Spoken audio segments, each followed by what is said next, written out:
on doit organiser un processus de départ paisible. On ne doit pas agir comme si nous étions encore dans le monde passé où, quand il y a bien sûr séparation entre la République démocratique du Congo et la MONUSCO, il faut qu'il y ait casse, il faut qu'il y ait mort d'homme. Non.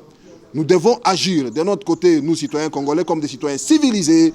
Le gouvernement doit agir comme un gouvernement responsable et les casques bleus de la MONUSCO doivent se comporter comme des forces de la paix et non comme des groupes rebelles. Et c'est ce qui est déplorable à ce jour. Quand on voit les casques bleus de la MONUSCO se comporter de la sorte, c'est déplorable.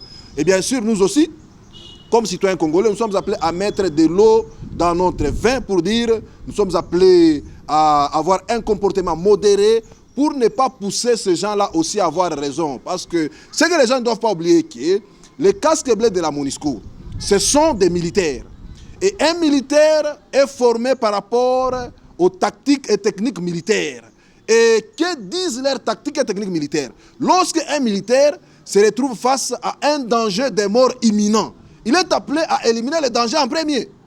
Et beaucoup de gens se demandent à ce jour, mais comment les casques bleus ont adopté ces comportements-là? Le retrait de la MONUSCO, comme ça vient de la population, c'est légitime. Mais nous devons le faire d'une manière coordonnée pour éviter un retrait brutal comme on l'avait connu en 1960 avec Lumumba. Lorsqu'il y a eu un retrait brutal et il y a eu des situations ingérables.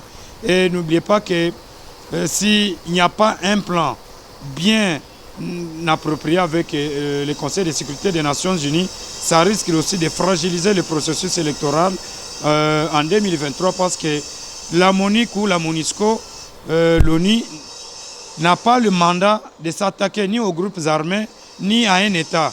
Ils ont leurs objectifs, c'est-à-dire le consentement des partis.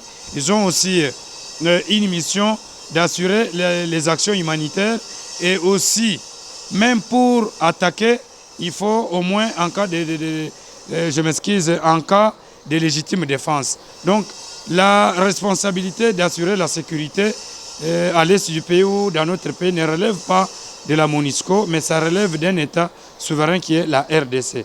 Donc le retrait doit être fait d'une manière coordonnée parce qu'on a déjà vécu à travers le monde.